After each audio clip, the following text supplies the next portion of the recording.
നമസ്കാരം, ഞാൻ രശ്മി. ഇന്ന് ഓണം സ്പെഷ്യലായിട്ട് നമ്മൾ ഉണ്ടാക്കാൻ പോണത് അടപ്രഥമനാണ്.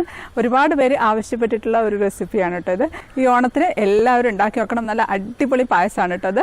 ഈ അടപ്രഥമൻ എന്ന് പറയുന്നത് തന്നെ എന്താ പറയുക, പായസങ്ങളുടെ രാജാവ് എന്നാണ് അറിയപ്പെടുന്നത് തന്നെ. അപ്പോൾ അടപ്രഥമനും പഴവും വേണമെങ്കിൽ പപ്പടവും കൂടെ കൂട്ടിയിട്ട് കുഴച്ച് സദ്യക്ക് കഴിക്കാം.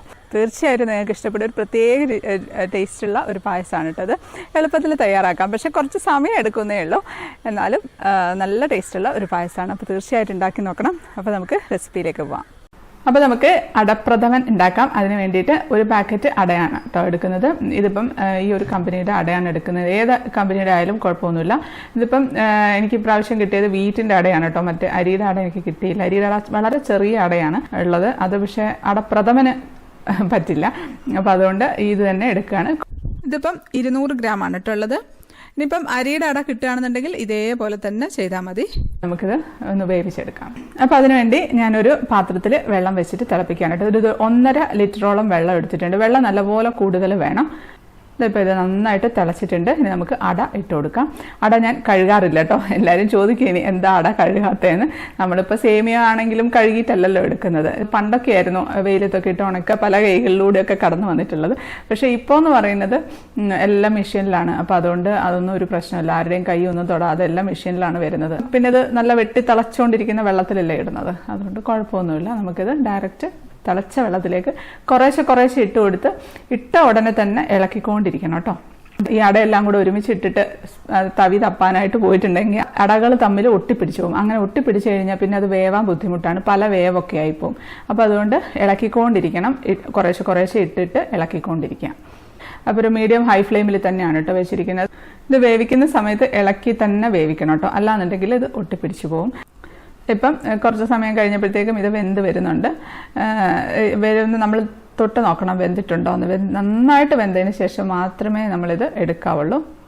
ഇപ്പോൾ വെന്തിട്ടില്ല കേട്ടോ. ഇനിയും വേവിക്കണം. അവിടെ ഇരിക്കട്ടെ. ഇടയ്ക്കിടയ്ക്ക് ഇളക്കി കൊടുത്തോണ്ടേ ഇരിക്കണേ. ഇതിപ്പം അത്യാവശ്യം വെന്ത് വരുന്നുണ്ട്. ഇതിപ്പോൾ അപ്പോഴത്തേക്കും കണ്ടോ വെള്ളമൊക്കെ കുറേ അങ്ങ് വറ്റിയിട്ടുണ്ട്. അപ്പോൾ നമുക്ക് വേണമെങ്കിൽ ഇതിലേക്ക് കുറച്ചുകൂടെ തിളച്ച വെള്ളം ഒഴിച്ചു കൊടുക്കാം. തണുത്ത വെള്ളം ഒഴിക്കേണ്ട, തിളച്ച വെള്ളം ഒഴിച്ച് ഒന്നുകൂടെ നന്നായിട്ട് വേവിച്ചെടുക്കാം. അട നന്നായിട്ടൊന്ന് വേവട്ടെ. ഇതിപ്പം അത്യാവശ്യം തന്നെ നന്നായിട്ട് തന്നെ വെന്തിട്ട് ഇതിപ്പം അടയൊക്കെ ചെറുതായിട്ടൊന്ന് പൊട്ടിയൊക്കെ വരുന്നുണ്ട്. ആ ഒരു പരുവമാണ് കേട്ടോ നോക്കേണ്ടത്. അത് ഞെക്കി നോക്കുന്ന സമയത്ത് നന്നായിട്ട് ഞെങ്ങണം. നമ്മൾ അട പായസം കഴിക്കുമ്പോൾ എങ്ങനെയാണോ വേവ് വേണ്ടത് ആ ഒരു വേവിലാണ് നമ്മൾ ഇപ്പോൾ എടുക്കേണ്ടത്. കാരണം എന്ന് വെച്ച് കഴിഞ്ഞാൽ നമ്മളിത് ശർക്കര പാനിയിലിട്ട് വരട്ടുന്നുണ്ട്. അപ്പോൾ ഈ വെന്തതിൽ നിന്നും കുറച്ചും കൂടെ ഒന്ന് ഹാർഡാവുകയും ചെയ്യും. അത് കഴിഞ്ഞ് പിന്നെ പാലൊഴിക്കുമ്പോൾ കുറച്ചുകൂടെ ഒന്ന് സോഫ്റ്റ് ആവും. അപ്പോൾ എല്ലാം കൂടെ അവസാനം വരുന്നത് നമ്മൾ ഈ ഒരു പരുവത്തിനായിരിക്കും അട ഉണ്ടാവുക. അതുകൊണ്ട് ആ ഒരു പരുവം മനസ്സിൽ വെച്ചിട്ട് വേണം വേവ് കണക്കാക്കി എടുക്കാനായിട്ട്. ഇനി നമുക്കിത് ഒരു അരിപ്പയിലേക്ക് ഒഴിച്ചു കൊടുക്കാം. എന്നിട്ട് നമുക്കിതിലേക്ക് നന്നായിട്ട് പച്ചവെള്ളം ഒഴിച്ചു കൊടുക്കണം. അല്ലാന്നുണ്ടെങ്കിൽ ഇവിടെ ഇരുന്നിട്ടും ഇത് ഒട്ടിപ്പിടിക്കും. ഏറ്റവും നല്ലത് പൈപ്പിൻ്റെ ചോട്ടിൽ പിടിച്ച് ഇതുപോലെ ഇങ്ങനെ നന്നായിട്ട് വെള്ളം തളിച്ച് ഒഴിക്കുകയാണ്. എന്നിട്ട് തണുക്കുന്ന വരെ വെള്ളം ഒഴിച്ചു കൊടുക്കാം കേട്ടോ. അപ്പോൾ നന്നായിട്ട് തണുത്തിട്ടുണ്ട്. നമുക്കൊരു ഈ അരിപ്പയിൽ തന്നെ ഒന്ന് വെള്ളം വാർന്നു പോകാൻ വേണ്ടി വെക്കാം. ഇതിപ്പം നല്ല വേറെ കിടക്കുകയാണ് അടകളൊക്കെ. എന്നാൽ നന്നായിട്ട് വെന്തിട്ടുമുണ്ട്. ഈ ഒരു പരുവം മതി. ചില അടകളൊക്കെ ചെറുതായിട്ട് പൊട്ടിയിട്ടുമുണ്ട്. പക്ഷെ അത് കുഴപ്പമൊന്നുമില്ല. ഇനി നമുക്ക് എടുത്തു വെക്കേണ്ടത് ശർക്കരയാണ്. ഒരു 400 ഗ്രാം ശർക്കര ഞാൻ എടുത്തു വെച്ചിട്ടുണ്ട്. ഇത് ഞാനൊന്ന് പൊടിച്ചിട്ടിട്ടുണ്ട്. ഇതൊരു പാത്രത്തിലേക്കിട്ട് ഇതിലേക്ക് ഞാൻ ഒരു 1.5 കപ്പ് വെള്ളം ഒഴിക്കുകയാണ്. ഇത് നമുക്ക് നന്നായിട്ട് തിളപ്പിച്ച് അരിച്ചെടുക്കണം. ഇനി ഇത് ഒരു ഉരുളി എടുത്ത് വെച്ചിട്ടുണ്ട്. ഉരുളി തന്നെ വേണമെന്നില്ല കേട്ടോ. അടി കട്ടിയുള്ള ഏതെങ്കിലും ഒരു പാത്രമോ കുക്കറോ അല്ലാന്നുണ്ടെങ്കിൽ നോൺ സ്റ്റിക്കിൻ്റെ പാനോ ഏതായാലും കുഴപ്പമില്ല. ഇനി നമുക്ക് ഈ ഉരുളിയിലേക്ക് ശർക്കര ഉരുക്കി വെച്ചിട്ട് അരിച്ചങ്ങ് ഒഴിച്ചു കൊടുക്കാം. അതൊന്ന് തിളക്കട്ടെ. ഇപ്പം ശർക്കര നന്നായിട്ട് തിളച്ചിട്ടുണ്ട്. അതിലേക്ക് നമുക്ക് വാർത്ത് വെച്ചിരിക്കുന്ന നല്ല തണുത്ത അടയാണ്, അതിട്ട് കൊടുക്കാം. ഇനി നമുക്ക് ഈ ശർക്കരയിലിട്ട് അങ്ങ് നന്നായിട്ട് വരട്ടിയെടുക്കണം. അപ്പോൾ ആ ശർക്കരയൊക്കെ അടയിലോട്ട് നന്നായിട്ട് പിടിച്ച് നന്നായിട്ട് വരട്ടിയെടുക്കാം. അതവിടെ ഇരിക്കട്ടെ. ഇടയ്ക്കിടയ്ക്ക് ഒന്ന് ഇളക്കി കൊടുത്തുകൊണ്ടിരുന്നാൽ മതി. ആ സമയത്ത് നമുക്ക് തേങ്ങ എടുത്ത് വെക്കാം. ഇത് ഞാനൊരു 2 തേങ്ങയാണ് എടുത്തിരിക്കുന്നത്. അത്യാവശ്യം വലുപ്പമുള്ള തേങ്ങ തന്നെയാണ് കേട്ടോ.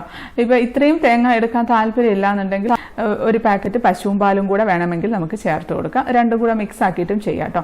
ഇത് ഞാൻ നന്നായിട്ടൊന്ന് മിക്സിയിൽ അടിച്ചിട്ട് പാലെടുത്ത് വെക്കട്ടെ. ആ സമയത്ത് നമുക്ക് ഇടയ്ക്കിടയ്ക്ക് നമ്മൾ ഇത് ഇളക്കി കൊടുക്കണം കേട്ടോ. ഇതിപ്പം പാല് എടുത്ത് വെച്ചിട്ടുണ്ട്. മോളാണ് തേങ്ങാപ്പാലൊക്കെ പിഴിഞ്ഞ് തന്നത്. ഇതിപ്പം 1 പാലാണ്. ഒരു 1.5 കപ്പ് 1 പാൽ എടുത്തിട്ടുണ്ട്. 2.5 കപ്പ് 2 പാൽ എടുത്തിട്ടുണ്ട്. ഇതിപ്പം 3 പാല് ഒരു 2.5 കപ്പ് തന്നെ എടുത്തിട്ടുണ്ട്. ഇതിപ്പോൾ മിക്സിയുടെ ജാർ നമ്മൾ തേങ്ങ അരയ്ക്കുന്ന ജാറല്ല, ഞാൻ അരി അരയ്ക്കുന്ന ജാറിലേക്ക് ഇട്ടിട്ടാണ് അരച്ചിട്ടുള്ളത്. ആദ്യം കുറച്ച് വെള്ളം ചേർത്തൊന്ന് അരച്ച് നന്നായിട്ട് 1 പാലങ്ങ് പിഴിഞ്ഞെടുക്കും. വലിയ ജാറായതുകൊണ്ട് ഒറ്റയടിക്കാൻ നമുക്ക് അടിച്ചെടുക്കാൻ പറ്റും. രണ്ടാമതും വെള്ളം ഒഴിച്ച് 2 പാലും എടുത്തു. പിന്നെയും വെള്ളം ഒഴിച്ചു. പിന്നെ ഒന്നുകൂടെ അടിച്ച് നന്നായിട്ട് അടിച്ചിട്ട് 3 പാലും എടുത്ത്. ഇത് പാല് മുഴുവൻ എടുത്ത തേങ്ങയുടെ വേസ്റ്റാണ്.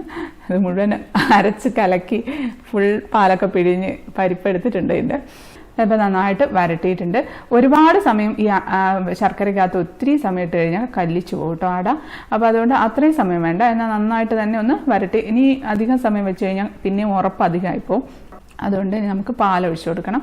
നെയ്യ് ഒഴിച്ച് വരട്ടാൻ താല്പര്യമുള്ളവർക്ക് അങ്ങനെ ചെയ്യാം. പക്ഷെ ഞാൻ നെയ്യ് ഒഴിക്കാറില്ല കേട്ടോ. അപ്പോൾ ഞാൻ അവസാനം നെയ്യ് ഒഴിക്കാറുള്ളൂ. ഇനി ഞാനിതിലേക്ക് ഒഴിക്കാൻ പോകുന്നത് നമ്മൾ എടുത്തു വെച്ചിരിക്കുന്ന 1 പാലില്ലേ, അതിൻ്റെ 1/2 കപ്പൊക്കെ ഞാൻ ഒഴിക്കുകയാണ്.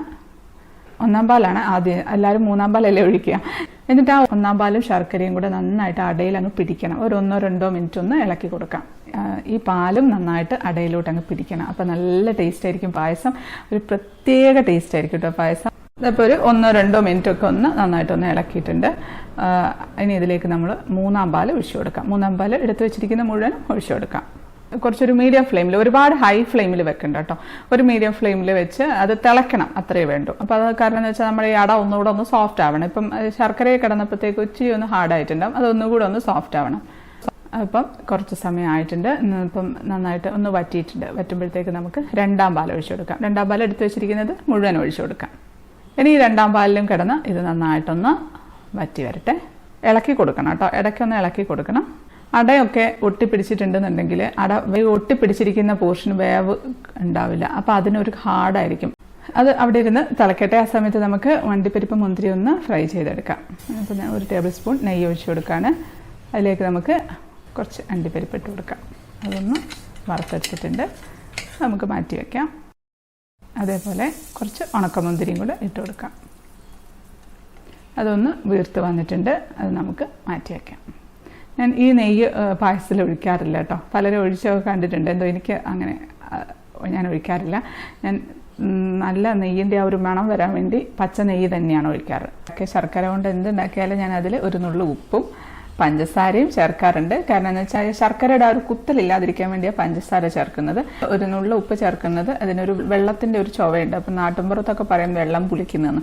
അപ്പം അങ്ങനെ അത് മാറാൻ വേണ്ടിയാണ് ഉപ്പ് ചേർക്കുന്നത്. പക്ഷേ ഇത് ടേസ്റ്റ് ചെയ്ത് നോക്കിയപ്പോൾ എനിക്ക് ഉപ്പ് ചേർക്കേണ്ട ആവശ്യം തോന്നുന്നില്ല. കാരണം ഈ ശർക്കരയിൽ അത്യാവശ്യത്തിന് ഉപ്പുണ്ടെന്ന് തോന്നുന്നുണ്ട്. അതുകൊണ്ട് നല്ല ടേസ്റ്റ് ആയിട്ടാണ് ഇപ്പോൾ ഇരിക്കുന്നത്. അപ്പം ഇനി ഞാൻ ഉപ്പ് ചേർക്കുന്നില്ല. പക്ഷെ പഞ്ചസാര ചേർത്ത് കൊടുക്കണം. അപ്പോൾ പഞ്ചസാരയും കൂടെ ഏലക്കായും കൂടെ പൊടിച്ചിട്ട് ഇട്ട് കൊടുക്കാം. അപ്പോൾ അതിനുവേണ്ടി ഞാൻ ഒരു ടേബിൾ സ്പൂൺ പഞ്ചസാര മിക്സിയുടെ ജാറിലിടുന്നുണ്ട്. ഒരു 3-4 ഏലക്ക തൊലി പൊളിച്ചത് അതും കൂടി ഇട്ട് കൊടുക്കാം. നന്നായിട്ട് അങ്ങ് പൊടിച്ചിട്ട് പായസത്തിൽ നമുക്ക് ചേർത്ത് കൊടുക്കാം. ഇനി നമുക്ക് 1 പാൽ ഒഴിക്കണം. അതിന് മുമ്പ് നമ്മൾ ഈ അട നല്ല സോഫ്റ്റ് ആയിട്ടുണ്ടോ എന്ന് നോക്കണം. നമ്മളൊന്ന് കടിച്ച് നോക്കണം നല്ല സോഫ്റ്റ് ആയിട്ടാണോ ഇരിക്കുന്നതെന്ന്. അല്ലാന്നുണ്ടെങ്കിൽ നമ്മൾ കുറച്ചുകൂടെ പാൽ ഒഴിച്ചു കൊടുക്കണം. ഇപ്പം വേണമെങ്കിൽ നമുക്ക് പശുവും പാൽ ഒഴിച്ചു കൊടുക്കാം കേട്ടോ. ഒരു പാക്കറ്റ് പാൽ തിളപ്പിച്ച് ഒഴിച്ചു കൊടുത്താൽ മതി. തേങ്ങാപ്പാലുണ്ടെങ്കിൽ തേങ്ങാപ്പാൽ ഒഴിക്കാം. കാരണം 1 പാൽ ഒഴിച്ചതിന് ശേഷം പിന്നെ നമ്മൾ വേവിക്കുന്നില്ല. ഇതിപ്പം കറക്റ്റായിട്ട് ആയിട്ടുണ്ട് കേട്ടോ. ഞാനിതിപ്പോൾ ഇതിനകത്തോട്ട് 1 പാൽ ഒഴിക്കാൻ പോവാണ്. 1 പാൽ ഒഴിച്ചിട്ട് ഒരുപാട് അങ്ങ് തിളപ്പിക്കണ്ട കേട്ടോ. ജസ്റ്റ് ഒന്ന് തിള വന്നാൽ ഓഫാക്കി കൊടുക്കാം. ഇത് മതി. അപ്പോൾ ഇത് ചെറുതായിട്ട് തിള വരുന്നുണ്ട്. ഞാൻ ഓഫാക്കണേ. പഞ്ചസാരയും കൂടെ ഏലക്കായും കൂടെ പൊടിച്ചിട്ട് ഇട്ട് കൊടുക്കാം. ഇനി അതിൻ്റെ കൂടെ നമുക്ക് 1 സ്പൂണ് നെയ്യും കൂടെ ചേർത്ത് കൊടുക്കാം. നെയ്യ് എത്ര വേണേലും ചേർക്കാം കേട്ടോ. ഞാൻ 1 ടീസ്പൂൺ നെയ്യ് മാത്രമേ ചേർക്കുന്നുള്ളൂ. നമുക്ക് വറുത്ത് വെച്ചിരിക്കുന്ന അണ്ടിപ്പരിപ്പും മുന്തിരിയും കൂടെ ഇട്ട് കൊടുക്കാം. നമ്മൾ ഈ പായസത്തിന് ഒരുപാട് നെയ്യൊന്നും ഉപയോഗിച്ചിട്ടില്ല. നെയ്യ് ചേർത്തിട്ടില്ലെങ്കിലും കുഴപ്പമൊന്നുമില്ല കേട്ടോ. നല്ല ടേസ്റ്റ് ആയിട്ടാണ് ഇരിക്കുന്നത്. ഞാൻ ഇടയ്ക്കിടയ്ക്ക് ഇങ്ങനെ ടേസ്റ്റ് നോക്കിക്കൊണ്ടിരിക്കുന്നുണ്ട്. ഇപ്പം പായസമൊക്കെ ഞാൻ ഡൈനിങ് ടേബിളിലേക്ക് എടുത്ത് വെച്ചിട്ടുണ്ട് കേട്ടോ. നല്ല കുറുകിയിരിപ്പുണ്ട്. ശകലം ഒന്ന് തണുത്തിട്ടുണ്ട്. അപ്പം നല്ല കുറുകിയിരിക്കുന്നുണ്ട്. അത്യാവശ്യത്തിന് ഒരുപാട് അങ്ങ് കുറുകിയിട്ടുമില്ല, എന്നാൽ അത്യാവശ്യത്തിന് കുറുകിയിട്ടുണ്ട്. ഞാൻ കഴിക്കാൻ പോവാണ്. ഇലയിലോട്ട് ഒഴിച്ചു കൊടുക്കാം. നമ്മൾ പായസവും പഴവും പപ്പടവും കൂടെ കൂട്ടി കഴിക്കും. അത് നല്ല ടേസ്റ്റാണ്. പക്ഷെ എനിക്ക് പഴം മാത്രം കൂട്ടി കഴിക്കാനാണ് കേട്ടോ ഇഷ്ടം. അപ്പോൾ ഞാൻ പായസം ഒഴിക്കട്ടെ. ഇത് ഇലയിൽ നിന്ന് അങ്ങ് ഒഴുകി പോകുന്നൊന്നുമില്ല. പാകത്തിന് തന്നെ ഒക്കെ കുറുകിയിട്ടാണ് ഉള്ളത്.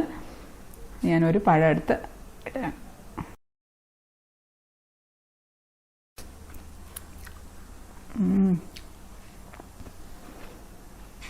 എന്താ പറയുക, നല്ല ടേസ്റ്റ് ഉണ്ട്. നല്ല ടേസ്റ്റ് എന്ന് പറയാൻ വാക്കുകളില്ല, അത്രയ്ക്ക് ടേസ്റ്റി ആയിട്ടുള്ള ഒരു പായസം, അടപ്പായസം. നല്ല നല്ല ടേസ്റ്റ് ഉണ്ട് കേട്ടോ. ഒരു പ്രത്യേക ടേസ്റ്റാണ് ഈ ഒരു പായസത്തിന്.